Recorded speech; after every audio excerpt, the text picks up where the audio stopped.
we know that if we have some linear transformation, that's a transformation from x to y, and these are just sets of vectors, and t is a linear transformation from y to z, that we can construct a composition of s with t that is a linear transformation from x all the way to z. We saw this several videos ago, and the definition of our linear transformation, or the composition of our linear transformation. So S, the composition of S with t applied to some vector x in our set x, our domain, is equal to S of t of x. This was our definition.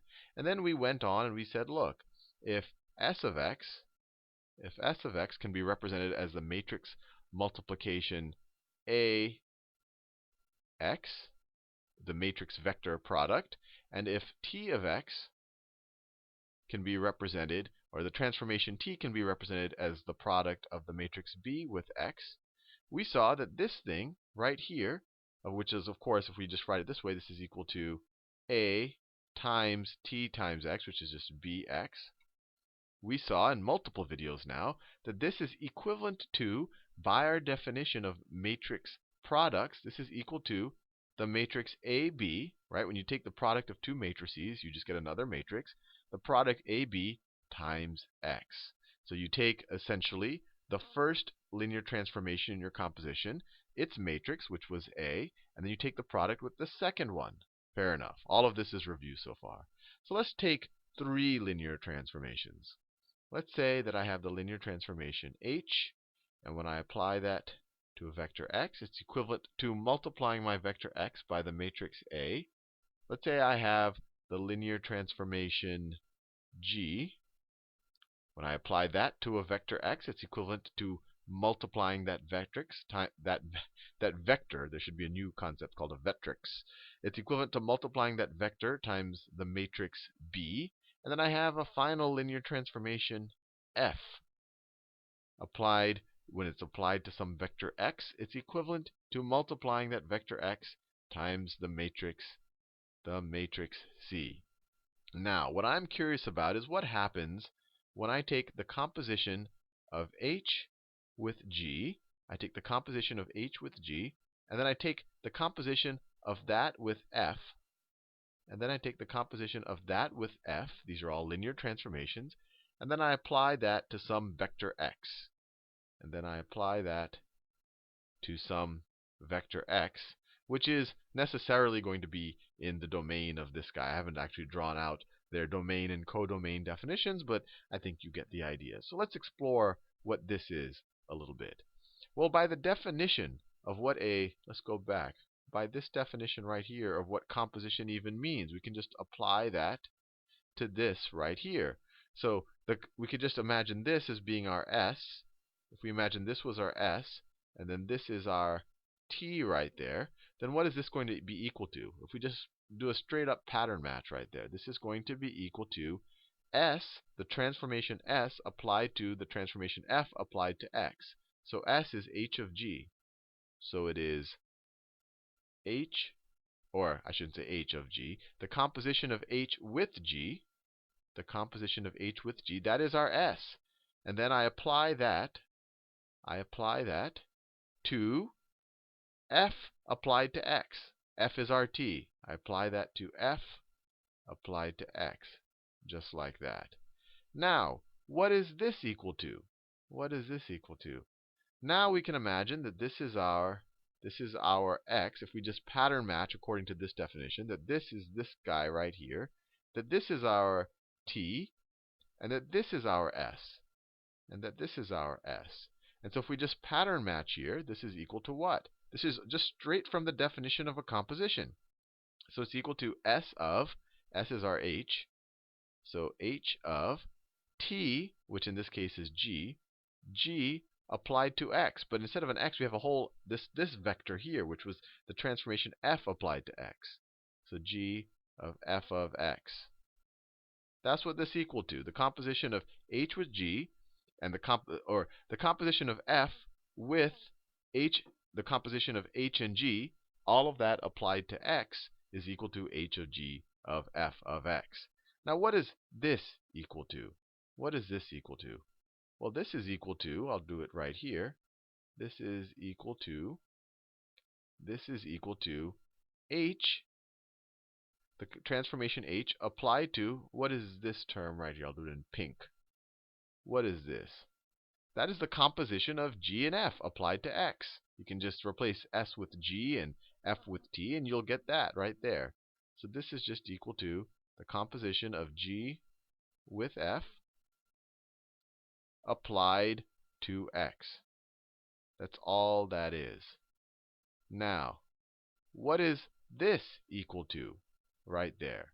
And it's probably confusing to see two parentheses in different colors, but I think you get the idea. What is this equal to? Well, just go back to your definition of the composition. I just want to make it very clear what we're doing. This is, if you imagine this being your t and then this being your s, this is just the composition of s with t applied to x. So this is just equal to, all right, like this way. This is equal to, I just shouldn't write s's. This is the composition of h with the composition of g and f. And then all of that applied to x. Now, why did I do all of this? Well, one, to show you that the composition is associative. I went all the way here, and then I went all the way back. And essentially, it doesn't matter where you put the parentheses. The composition of h with g with f is equivalent to the composition of h with the composition of g and f. That these two things are equivalent. And essentially, you can just, these two things, you can just rewrite them. The parentheses are essentially unnecessary. You can write this is the composition of h with g with f. All of that applied to x. Now, I took the time to say that I can represent h as a matrix, that each of these linear transformations I can represent as matrix multiplications. Why did I do that? Well, we saw before that any composition, when you take the composition of s with t, the matrix version of this transformation, of this composition, is going to be equal to the product, by our definition of matrix-matrix products, the product of the s's transformation matrix and t's transformation matrix.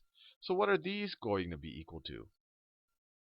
So this one right here, if you think of this transformation right here, this statement right here, it's matrix version of it. So let me write that. The matrix version of the composition of h with g, and then the composition of that with f applied to x, is going to be equal to, and we've seen this before. First, the product of these matrices. So this composition, its matrix is going to be AB. H and G, their matrices are A and B. So it's going to be AB, and I'll do it in parentheses. And then you take that matrix and you take the product, so this guy's matrix representation is AB, right? And this guy's matrix representation is C. So the matrix representation of this whole thing is this guy taking the product of AB and then taking the product of that with C. So AB and then C. And then if you look at this guy right here, and of course all of that times a vector x. All of that times some vector x right there. That's the vector x. Now let's look at this one right here. If we take the composition of h with the composition of g and f and apply all of that to some vector x, what is that equivalent to? Well, this composition right here, the matrix version of it, I guess we can say, is going to be the product BC, and we're going to apply that to x.